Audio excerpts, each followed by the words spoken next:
ನಮಸ್ಕಾರ ವೀಕ್ಷಕರೇ, ಆರೋಗ್ಯ ದರ್ಪಣ ಕಾರ್ಯಕ್ರಮಕ್ಕೆ ಸ್ವಾಗತ. ನಾನು ಭಾನುಪ್ರಿಯ ಕುಲಾಲ್. ವೀಕ್ಷಕರೇ, ನಾವಿದ್ದು ನರೆಂಗಾನದಲ್ಲಿರುವ ಎನಪೋಯ ಆಯುರ್ವೇದ ಮೆಡಿಕಲ್ ಕಾಲೇಜು ಹಾಗೂ ಆಸ್ಪತ್ರೆ ಇಲ್ಲಿನ ಆವರಣದಲ್ಲಿದ್ದೇವೆ. ವೀಕ್ಷಕರೇ, ಆಯುರ್ವೇದವು ಆರೋಗ್ಯದ ಜೊತೆಗೆ ಬದುಕಿಗೊಂದು ದಿನಚರಿ, ವ್ಯಕ್ತಿತ್ವಕ್ಕೊಂದು ಸಂಸ್ಕಾರ ಹಾಗೂ ಜೀವನಕ್ಕೊಂದು ಅರ್ಥ ಕೊಡುವಂತಹ ಪ್ರಾಚೀನವಾದಂತಹ ವೈದ್ಯ ವಿಜ್ಞಾನ. ಈ ದಿನ ನಾವು ಆಯುರ್ವೇದದಲ್ಲಿರುವ ಕಾಯ ಚಿಕಿತ್ಸೆ ಹಾಗೂ ಪಂಚಕರ್ಮ ಚಿಕಿತ್ಸೆಗಳ ಬಗ್ಗೆ ತಿಳಿದುಕೊಳ್ಳೋಣ. ಬನ್ನಿ.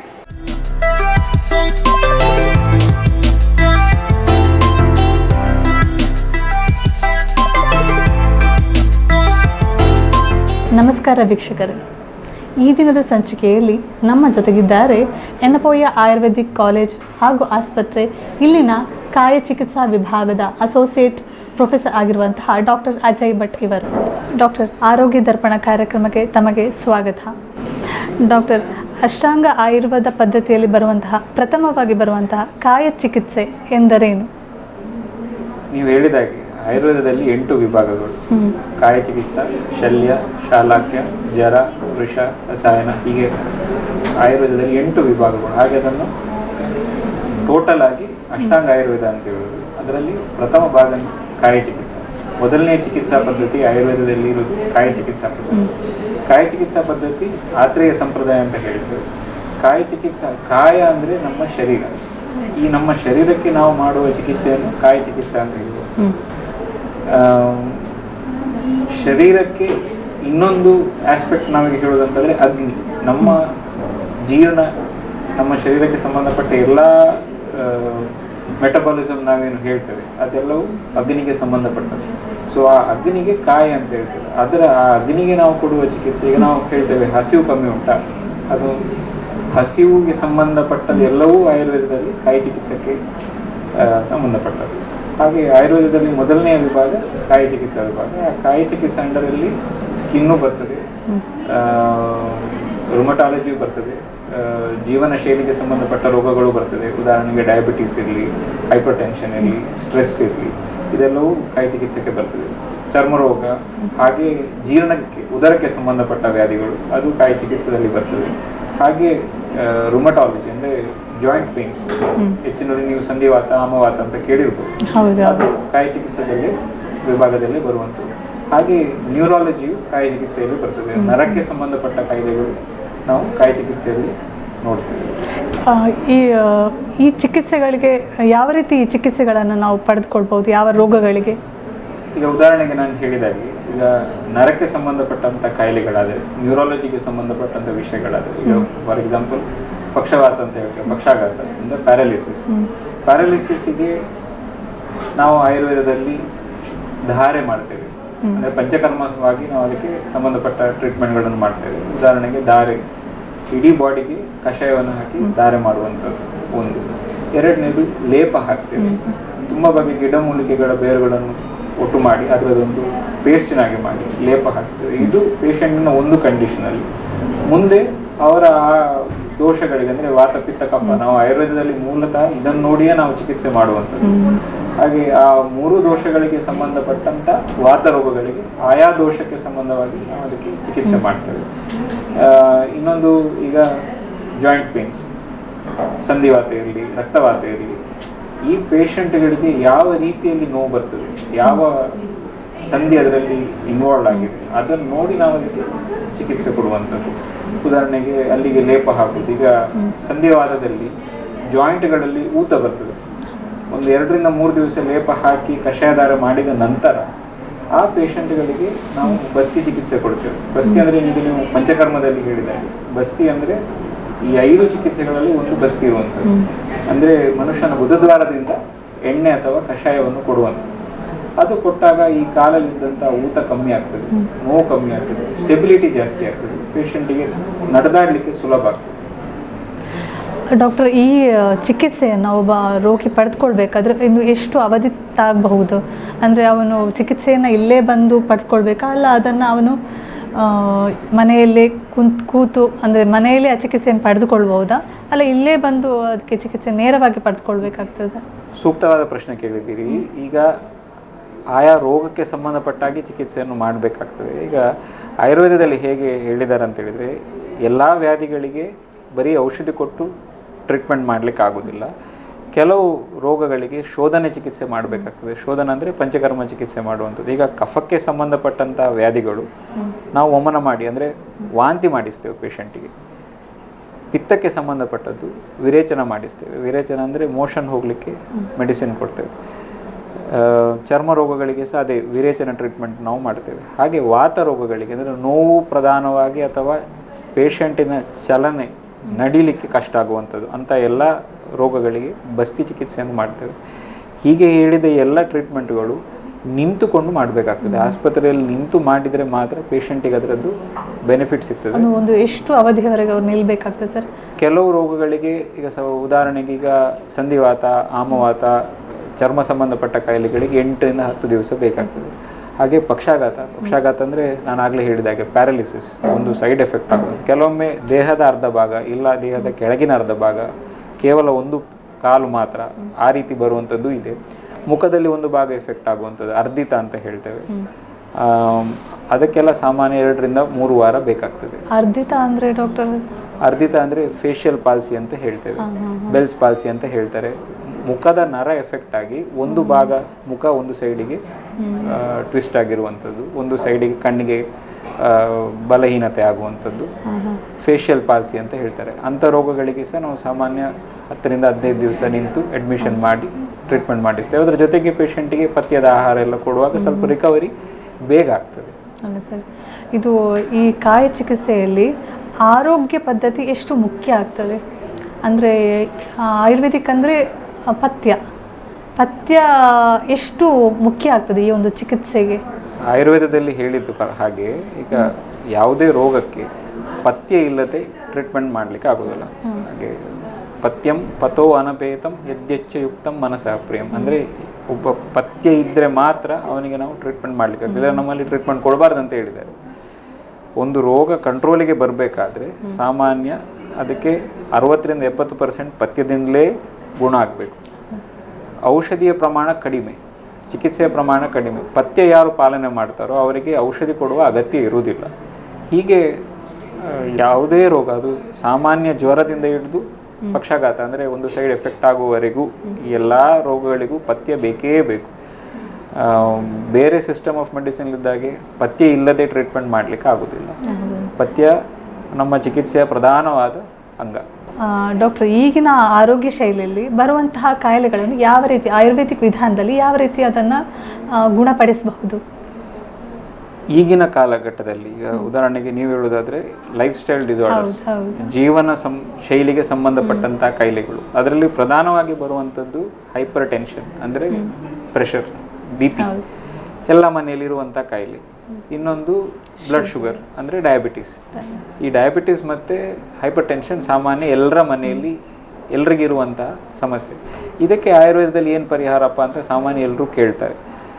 ಜೀವನ ಶೈಲಿಯನ್ನೇ ಬದಲಾಯಿಸಬೇಕು. ಅಲ್ಲಿಂದಲೇ ಅದನ್ನು ನಾವು ಟ್ರೀಟ್ಮೆಂಟ್ ಸ್ಟಾರ್ಟ್ ಮಾಡಬೇಕಾಗ್ತದೆ. ಟ್ರೀಟ್ಮೆಂಟ್ ಅಂದರೆ ಬರೀ ಮಾತ್ರೆ ಕೊಟ್ಟು ಚಿಕಿತ್ಸೆ ಅಲ್ಲ, ಅವರ ಜೀವನ ಶೈಲಿಯನ್ನು ಬದಲಾಯಿಸಬೇಕಾಗ್ತದೆ. ಆಯುರ್ವೇದ ರೀತಿಯಲ್ಲಿ ಅವರಿಗೆ ಬದುಕಲಿಕ್ಕೆ ಕಲಿಸ್ತೇವೆ ನಾವು. ಅಂದರೆ ಆಯುರ್ವೇದ ಪ್ರಧಾನತಃ ಒಂದು ಜೀವನ ಪದ್ಧತಿ, ಒಂದು ಬರೀ ಒಂದು ಸಿಸ್ಟಮ್ ಆಫ್ ಮೆಡಿಸಿನ್ ಮಾತ್ರ ಅಲ್ಲ, ಹೇಗೆ ಒಬ್ಬ ವ್ಯಕ್ತಿ ಜೀವಿಸಬೇಕು ಅದು ಆಯುರ್ವೇದ ಹೇಳಿಕೊಡ್ತದೆ. ಹಾಗೆ ಅವರ ಜೀವನ ಶೈಲಿ ಬದಲಾದಾಗ, ಉದಾಹರಣೆಗೆ ಈಗ ಬೆಳಿಗ್ಗೆ ಬೇಗ ಏಳುವಂಥದ್ದು, ಆನಂತರ ಈ ಋತುಗಳಿಗೆ ಅನುಸಾರವಾಗಿ ಶೋಧನ ಮಾಡುವಂಥದ್ದು. ಈಗ ಉದಾಹರಣೆಗೆ ಈಗ ಶರದ್ ಋತು, ಈಗ ವಿರೇಚನ ಮಾಡಬೇಕಾಗಿತ್ತು, ಆಯಾ ಋತುಗಳಲ್ಲಿ ಆ ಚಿಕಿತ್ಸೆ ಮಾಡಿ ಆ ಪೇಷಂಟಿಗೆ ರೋಗ ತಡೆಗಟ್ಟುವಿಕೆ, ಇದು ಆಯುರ್ವೇದದ ಮೂಲ ಉದ್ದೇಶ. ಅದು ಮಾಡಿದ್ರಿಂದ ಮಾತ್ರ ಪೇಷಂಟಿಗೆ ಲೈಫ್ ಸ್ಟೈಲ್ ಡಿಸೀಸನ್ನು ಬರುವುದನ್ನು ಕಮ್ಮಿ ಮಾಡಲಿಕ್ಕಾಗ್ತದೆ.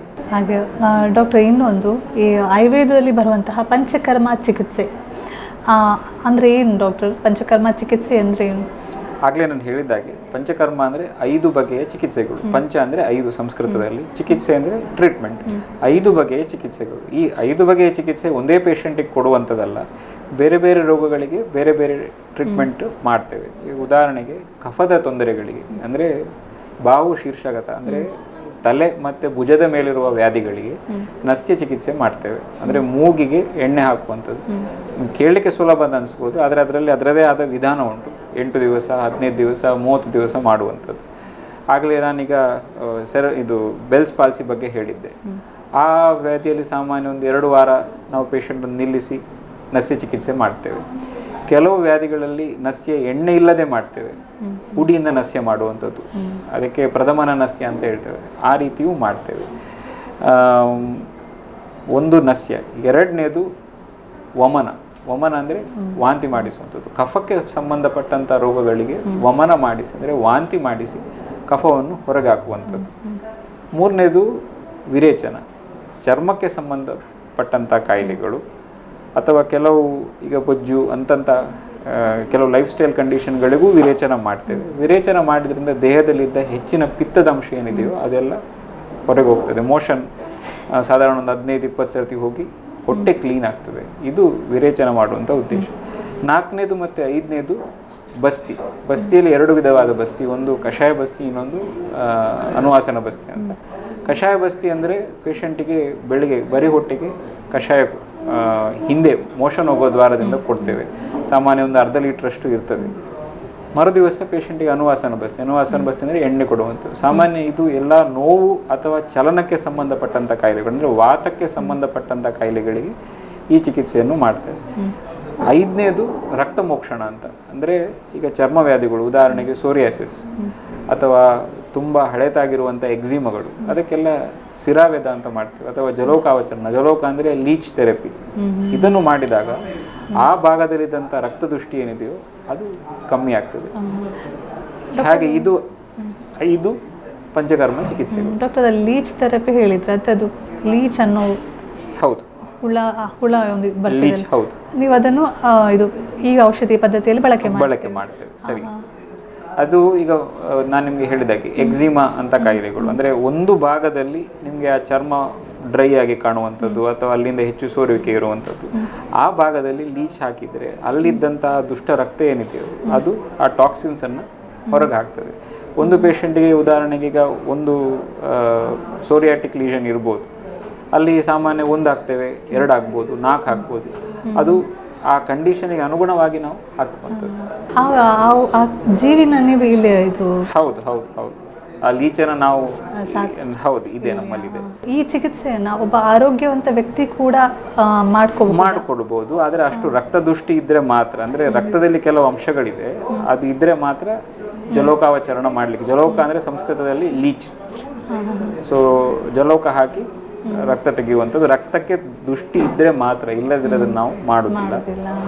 ಉಳಿದ ಪಂಚಕರ್ಮ ಚಿಕಿತ್ಸೆಗಳನ್ನು ಮಾಡ್ಬೋದು. ಅಂದರೆ ಆ ಒಂದು ಚಿಕಿತ್ಸೆ ಬಿಟ್ಟು ಲೀಚ್ ಆ ಚಿಕಿತ್ಸೆ ಒಂದು ಬಿಟ್ಟು ಉಳಿದ 4 ಚಿಕಿತ್ಸೆಗಳನ್ನು ಕೂಡ ಮಾಡ್ಬೋದು. ಅದೇ 2 ಪದ್ಧತಿಗಳಿದೆ. ಪಂಚಕರ್ಮದಲ್ಲಿ ರಕ್ತಮೋಕ್ಷಣ ಸೇರಿಸಿದ್ದಾರೆ ಒಂದು ಪದ್ಧತಿಯಲ್ಲಿ, ಇನ್ನೊಂದರಲ್ಲಿ ರಕ್ತಮೋಕ್ಷಣ ಇಲ್ಲ. ಸ್ವಸ್ಥ ವ್ಯಕ್ತಿಗೂ ಅಂದರೆ ಹೆಲ್ದಿ ಇಂಡಿವಿಜುವಲ್ಗೆ ಸಹ ಅದನ್ನು ಮಾಡಬಹುದು. ಒಂದು ಮುಂಜಾಗ್ರತಾ ಕ್ರಮವಾಗಿ ಖಂಡಿತವಾಗಿ ಮಾಡ್ಬೋದು. ವಮನ ಮಾಡಿಸ್ಬೋದು, ವಿರೇಚನ ಮಾಡಿಸ್ಬೋದು, ಬಸ್ತಿಯೂ ಮಾಡಬಹುದು. ಈ ಚಿಕಿತ್ಸೆ ಒಂದು ಎಷ್ಟು ದಿವಸ ಬೇಕಾಗ್ತದೆ ಡಾಕ್ಟರ್? ಒಂದು ದಿವಸ ಸಾಮಾನ್ಯ 1 ದಿವಸದಲ್ಲಿ ಮಾಡ್ಲಿಕ್ಕೆ ಆಗುದಿಲ್ಲ. ಸಾಮಾನ್ಯ 1 ವಾರದಷ್ಟು ಬೇಕಾಗ್ತದೆ. ಮತ್ತೆ ಅದರಲ್ಲಿ ಕೆಲವು ಶಾರ್ಟ್ಕಟ್ಗಳಿದೆ. ಫಾರ್ ಎಕ್ಸಾಂಪಲ್ ಸದ್ಯೋ ವಮನ, ಸದ್ಯೋ ವಿರೇಚನ ಅಂತ ಮಾಡಿದೆ. ಈಗ ಒಂದು ಅಸ್ತಮ ಪೇಷಂಟ್ಗೆ ತುಂಬ ಜಾಸ್ತಿ ಉಂಟು ಅದರ ಸಿಂಪ್ಟಮ್ಸ್, ಬ್ರೆತ್ಲೆಸ್ನೆಸ್ ಇರಲಿ, ಕೆಮ್ಮಿರಲಿ, ತುಂಬ ಜೋರಿದ್ರೆ ಆ ಪೇಷಂಟಿಗೆ ಸದ್ಯೋ ವಮನ ಅಂತ ಮಾಡ್ತೇವೆ. ಅಂದರೆ ಆಗಲೇ ಅವರಿಗೆ ಮದ್ದು ಕೊಟ್ಟು ಅವರಿಗೆ ವಾಂತಿ ಮಾಡಿಸುವಂಥದ್ದು. ಅದು 1 ದಿವಸದಲ್ಲಿ ಮಾಡಲಿಕ್ಕಾಗ್ತದೆ. ಹಾಗೆ ಕೆಲವು ಪಿತ್ತಕ್ಕೆ ಸಂಬಂಧಪಟ್ಟಂಥ ಕಾಯಿಲೆಗಳಿಗೆ, ಈಗ ಫಾರ್ ಎಕ್ಸಾಂಪಲ್ ಆ್ಯಸಿಡಿಟಿ, ಅಮ್ಲಪಿತ್ತ, ಈಗ ಹೆಚ್ಚಿನವರಿಗೆ ಈ ಒತ್ತಡ ಜಾಸ್ತಿಯಾಗಿ ಜೀವನ ಶೈಲಿಯಿಂದಾಗಿ ಬರುವಂಥ ಈ ಅಮ್ಲಪಿತ್ತದಲ್ಲಿ 1 ದಿವಸಕ್ಕೆ ವಿರೇಚನ ಮಾಡಿಸ್ತೇವೆ. ಅದಕ್ಕೆ ಸದ್ಯೋ ವಿರೇಚನ ಅಂತ ಹೇಳ್ತೇವೆ. ಅದು ಮಾಡ್ಬೋದು, 1 ದಿವಸದಲ್ಲಿ ಮಾಡಲಿಕ್ಕಾಗ್ತದೆ. ಇಲ್ಲ ಸಾಮಾನ್ಯ 1 ವಾರ, 15 ದಿವಸ, 1 ತಿಂಗಳಷ್ಟು ಬೇಕಾಗ್ತದೆ. ಹಾಗಾದರೆ ಒಬ್ಬ ಸಾಮಾನ್ಯ ವ್ಯಕ್ತಿಗೆ ಸಾಮಾನ್ಯವಾಗಿ ಬರುವಂತಹ ಎಲ್ಲ ಕಾಯಿಲೆಗಳಿಗೂ ಕೂಡ ಪಂಚಕರ್ಮ ಚಿಕಿತ್ಸೆಯಲ್ಲಿ ಪರಿಹಾರ ಸಿಗ್ತದೆ? ಖಂಡಿತವಾಗಿ ಸಿಗ್ತದೆ. ಇದು ಹೇಗೆ ಪಡ್ಕೊಳ್ಬಹುದು? ಅಂದರೆ ಇದರ ವೆಚ್ಚ ಯಾವ ರೀತಿಯಲ್ಲಿ ಬರ್ತದೆ? ವೆಚ್ಚ ಸಾಮಾನ್ಯ ಟ್ರೀಟ್ಮೆಂಟಿಗೆ ಒಂದು ಚಾರ್ಜಸ್ ಅಂತ ಇರ್ತದೆ, ಮತ್ತು ಔಷಧಿಗೆ ಸಂಬಂಧಪಟ್ಟಂಥ ಚಾರ್ಜಸ್ ಇರ್ತದೆ. ಅದು ಇಲ್ಲಿಯ ನಮ್ಮ ಎನಪಯದಲ್ಲಿ ನಾವು ಹೇಗೆ ಅಂತ ಹೇಳಿದರೆ ಪೇಷಂಟಿಗೆ ಭಾಳ ಕೈ ಅಟಕುವ ದರದಲ್ಲಿ ಚಿಕಿತ್ಸೆಗಳನ್ನು ಕೊಡ್ತಾ ಇದ್ದೇವೆ. ಸೊ ಪೇಷಂಟಿಗೆ ಅದೇನು ತುಂಬ ಫೈನಾನ್ಷಿಯಲಿ ತುಂಬ ಭಾರ ಏನು ಬೀಳುವುದಿಲ್ಲ. ಮತ್ತು ಅವರವರ ರೋಗಕ್ಕೆ ಅನುಸಾರವಾಗಿ ಆ ಚಿಕಿತ್ಸೆಯಲ್ಲಿ ವ್ಯತ್ಯಾಸಗಳು ಇರ್ತದೆ.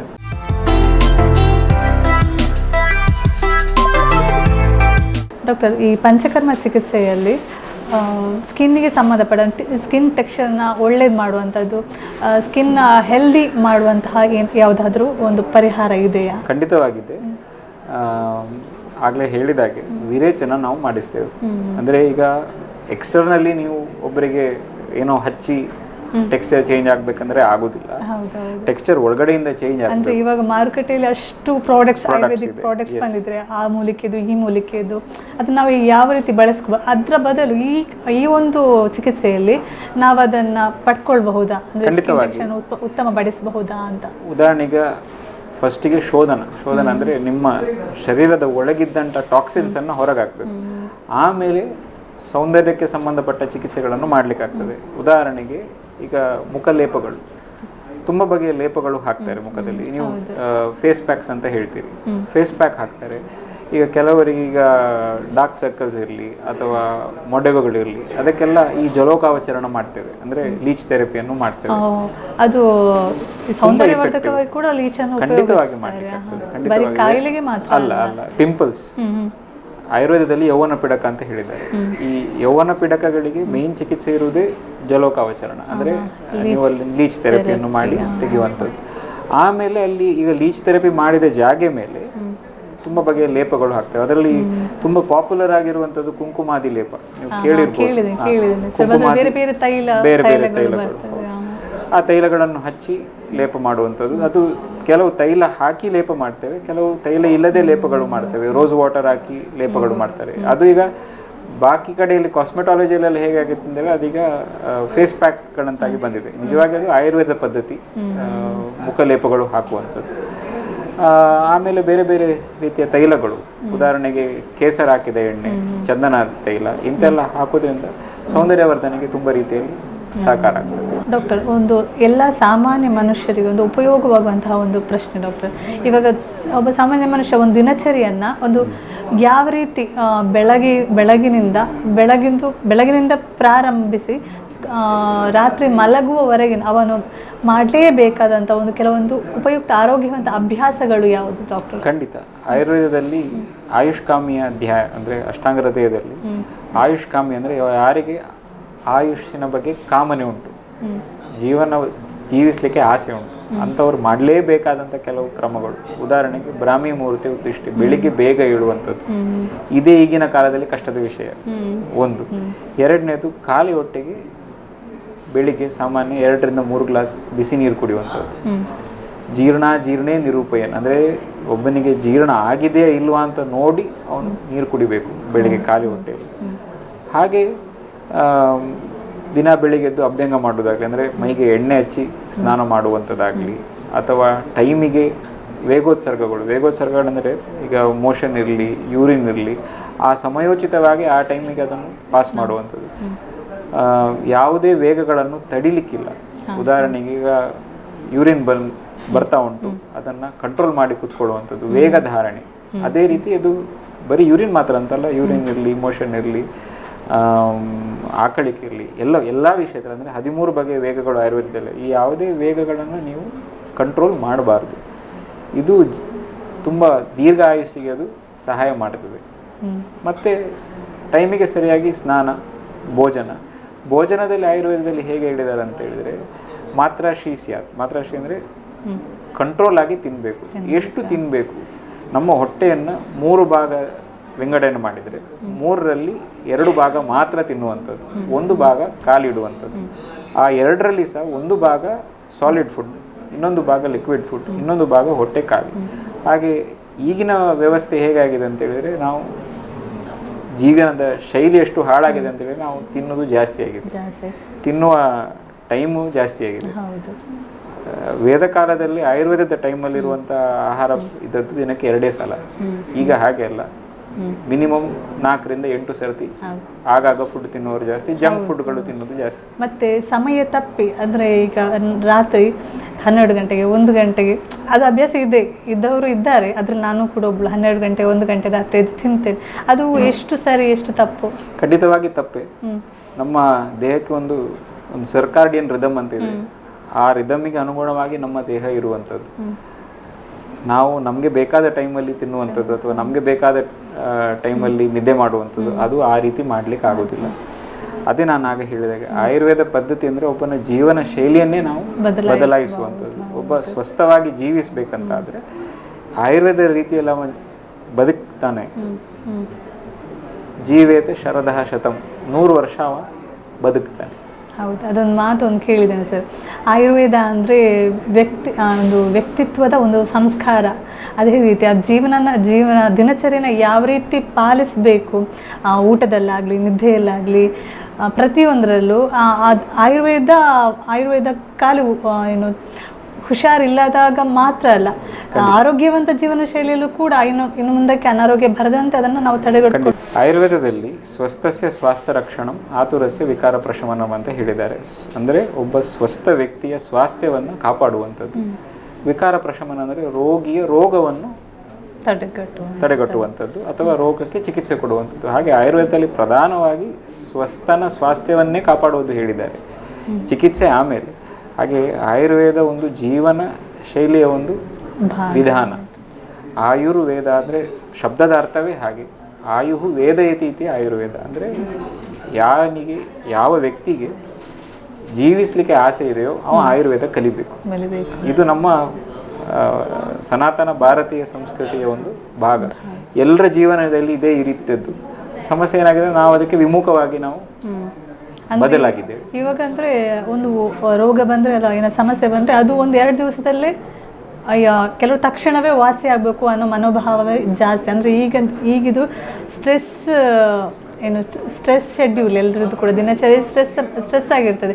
ಇಮಿಡಿಯೇಟ್ ಬೇಗ ಕೆಲಸಗಳು ಆಗಬೇಕಾಗ್ತದೆ. ಈ ಟೈಮಲ್ಲಿ ಏನಾದರೂ ಹುಷಾರು ತಪ್ಪಿದರೆ ಅದು 1 ಅವರಲ್ಲಿ ಹಾಫ್ ಆನ್ ಅವರಲ್ಲಿ ವಾಸಿ ಆಗಬೇಕು. ಸೊ ಅದಕ್ಕೆ ಜಾಸ್ತಿಯಾಗಿ ಹೋಗೋದೇ ಅಲೋಪತಿ ಕಡೆಗೆ. ಅಂದರೆ ಅಲ್ಲಿ ತಕ್ಷಣ ಗುಣ ಆಗ್ತದೆ ಅನ್ನೋ ಒಂದು ಜನರಿಗೆ ಇನ್ಸ್ಟೆಂಟ್ ಬೇಕು. ಇನ್ಸ್ಟೆಂಟ್ ಅಲ್ಲೇ ಹೌದು, 2 ಮಿನಿಟ್ಸ್ ಒಳಗೆ ಆಗಬೇಕು, ಮ್ಯಾಗಿಯಾಗಿ ಆಗಬೇಕು, ಇನ್ಸ್ಟೆಂಟ್ ಆಗಬೇಕು, ಆ ಥರ ಇಮಿಡಿಯೇಟ್ ಅದು ನಿಲ್ಲಬೇಕು. ಹಾಗೆ ಅದು ಬರೀ ಸಿಂಪ್ಟಮ್ಸ್ ಅನ್ನ ತಡೆಗಟ್ಟುವಂಥದ್ದಲ್ಲ ಆಯುರ್ವೇದ ಪದ್ಧತಿ. ಜೀವನವನ್ನೇ ಚೇಂಜ್ ಮಾಡಬೇಕು, ಪ್ರತಿಯೊಬ್ಬರಿಗೆ ಜೀವಿಸಲಿಕ್ಕೆ ಕಲಿಸಬೇಕು. ಇದು ಆಯುರ್ವೇದದ ಮೂಲ ಉದ್ದೇಶ. ಆಯುರ್ವೇದವು ಅಲೋಪತಿಗೆ ಎಗೇನ್ಸ್ಟ್ ಆಗಿಲ್ಲ, ಅಲೋಪತಿಗೆ ಪೂರಕವಾಗಿ ನಾವು ಖಂಡಿತವಾಗಿ ಅದನ್ನು ಮಾಡಲಿಕ್ಕಾಗ್ತದೆ. ಎಲ್ಲ ಪದ್ಧತಿಗಳು, ಚಿಕಿತ್ಸಾ ಪದ್ಧತಿಗಳು ಒಂದಕ್ಕೊಂದು ಪೂರಕವಾಗಿ ಇರುವಂಥದ್ದು, ಯಾವುದು ಒಂದಕ್ಕೊಂದು ವಿರೋಧಿಯಾಗಿ ಇಲ್ಲ. ಆದರೆ ಮಾತ್ರ ಈ ಥರ ಇದ್ದರೆ ಮಾತ್ರ ಒಬ್ಬರಿಗೆ ಎಲ್ಲ ಸಿಸ್ಟಮಿಂದ ಒಳ್ಳೆಯದನ್ನು ನಾವು ಕೊಟ್ಟು ಎಲ್ಲರೂ ಒಳ್ಳೆಯ ರೀತಿಯಲ್ಲಿ ಬದುಕಲಿಕ್ಕೆ ಆಗ್ತದೆ. ಹಾಗೆ ಇನ್ನೊಂದು, ಇವಾಗ ಊಟದ ಅವಧಿಯಲ್ಲಿ ನಾವು ನೀರನ್ನು ಭೋಜನಕ್ಕಿಂತ ಅರ್ಧ ಗಂಟೆ ಮುಂಚೆ ಸೇವಿಸಬೇಕು, ಭೋಜನ ಆದ ನಂತರ ಅರ್ಧ ಗಂಟೆ ನಂತರ ಸೇವಿಸಬೇಕು ಅನ್ನೋ ಒಂದು ಮಾತಿದೆ. ಇದು ಸರಿಯಾದ ಕ್ರಮ ಹೇಗೆ ಅಂತ ತಿಳಿಸ್ಕೊಡ್ತೀರಾ? ಆಯುರ್ವೇದದ ಪದ್ಧತಿ ಪ್ರಕಾರ ಊಟ ಮಾಡುವ ಸಂದರ್ಭದಲ್ಲೇ ನೀರು ಕುಡಿಯುವಂಥ, ಹೇಗೆ ನೀವು ಗ್ರೈಂಡರಲ್ಲಿ ಮಸಾಲೆನ ರುಬ್ಬುವಾಗ ಹೇಗೆ ನೀರು ಹಾಕ್ತಿರೋ ಅದೇ ರೀತಿ ಆಯುರ್ವೇದದಲ್ಲಿ ಮುಹುರ್ವಾರಿ ಪಿಬೇತ್ ಅಬೂರಿ ಅಂದರೆ ಆಗಾಗ ನೀರು ಕುಡಿಬೇಕು. ಯಾವಾಗ ನನಗೆ ಬಾಯಾರಿಕೆ ಆಗಿದೆಯೋ ಅದು ನಾನು ಆಗ ಹೇಳಿದಾಗ ವೇಗ ಧಾರಣೆ, ಬಾಯಾರಿಕೆ ಎಂಬುದೊಂದು ವೇಗ. ನನಗೆ ಬಾಯಾರಿಕೆ ಆದಾಗ ನಾನು ನೀರು ಕುಡಿಬೇಕು. ಹಾಗೆ ಊಟ ಮಾಡುವ ಸಂದರ್ಭದಲ್ಲಿಯೂ ಸಹ ಅಷ್ಟೇ, ಬಾಯಾರಿಕೆ ಆಗ್ತಾ ಇದೆ, ತುಂಬ ಖಾರದ ತಿಂತಾ ಇದ್ದೀರಿ, ನೀರು ಆಗ ಕುಡಿಬೇಕು. ಊಟದ ಮುಂಚೆ ನೀರು ಕುಡಿಯೋದು ಆಯುರ್ವೇದದಲ್ಲಿ ನಿಷಿದ್ಧ, ಅಂದರೆ ಅರ್ಧ ಗಂಟೆ ಮುಂಚೆ ನಿಷಿದ್ಧ. ಯಾಕೆ ಅಂತ ಹೇಳಿದರೆ, ಈಗ ನಾನು ಹೇಳಿದಾಗೆ ಕಾಯ ಚಿಕಿತ್ಸೆ ಅಂದರೆ ಅಗ್ನಿಯ ಚಿಕಿತ್ಸೆ. ಅಗ್ನಿ ಅಂದರೆ ನಮ್ಮ ಹೊಟ್ಟೆಯಲ್ಲಿರುವಂತಹ ಹಸಿವು. ಖಾಲಿ ಹೊಟ್ಟೆಗೆ ನೀವು ಒಬ್ಬರಿಗೆ ನೀರು ಕುಡಿಸಿದರೆ ಏನಾಗ್ತದೆ, ಹಸಿವು ಕಮ್ಮಿ ಆಗ್ತದೆ. ಅಲ್ಲಿಂದ ರೋಗಗಳ ಪ್ರಾರಂಭ. ಮೊದಲನೆಯ ರೋಗ ಅಂತ ಇರುವುದೇ ಅಗ್ನಿಮಾಂದ್ಯ, ಅಂದರೆ ಹೊಟ್ಟೆಯಲ್ಲಿ ಹಸಿವಿಲ್ಲ.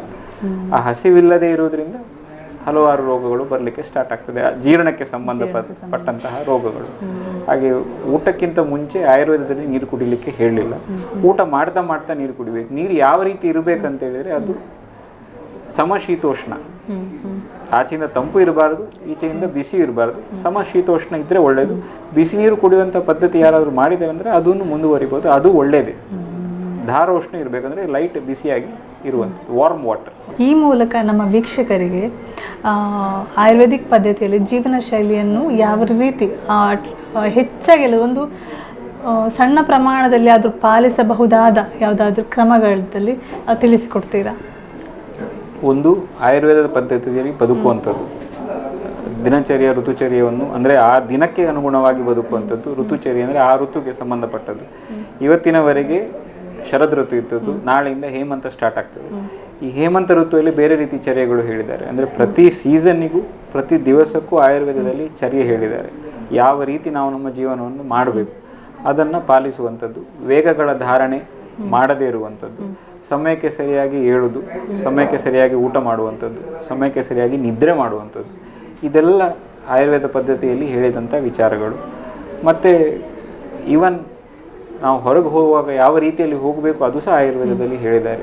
ಯಾವ ರೀತಿ ನಾವು ನಮ್ಮನ್ನು ಕವರ್ ಮಾಡಬೇಕು, ತುಂಬ ಚಳಿ ಇದ್ದ ಕಡೆಯಲ್ಲಿ ಹೇಗೆ ನಾವು ನಮ್ಮನ್ನು ಕವರ್ ಮಾಡಿ ಹೋಗುವಂಥದ್ದು, ಅದೆಲ್ಲ ಆಯುರ್ವೇದ ರೀತಿಯಲ್ಲಿ ಹೇಳಿರುವಂಥದ್ದು. ಇದನ್ನು ಮಾಡಿದರೆ ಪ್ರತಿಯೊಬ್ಬರ ಜೀವನ ಸುಗಮವಾಗಿ ಮುಂದುವರಿಸಲಿಕ್ಕೆ ಸಾಧ್ಯ ಆಗ್ತದೆ, ಖಂಡಿತವಾಗಿ ಆಗ್ತದೆ. ಡಾಕ್ಟರ್, ಇಷ್ಟು ಹೊತ್ತು ನಮ್ಮೊಂದಿಗಿದ್ದು ಕಾಯ ಚಿಕಿತ್ಸೆ ಹಾಗೂ ಪಂಚಕರ್ಮ ಚಿಕಿತ್ಸೆಗಳ ಬಗ್ಗೆ ತಿಳಿಸಿಕೊಟ್ಟಿದ್ದೀರಾ. ನಮ್ಮ ವೀಕ್ಷಕರ ಪರವಾಗಿ ತಮಗೆ ಆತ್ಮೀಯವಾದಂತಹ ವಂದನೆಗಳು. ಧನ್ಯವಾದ.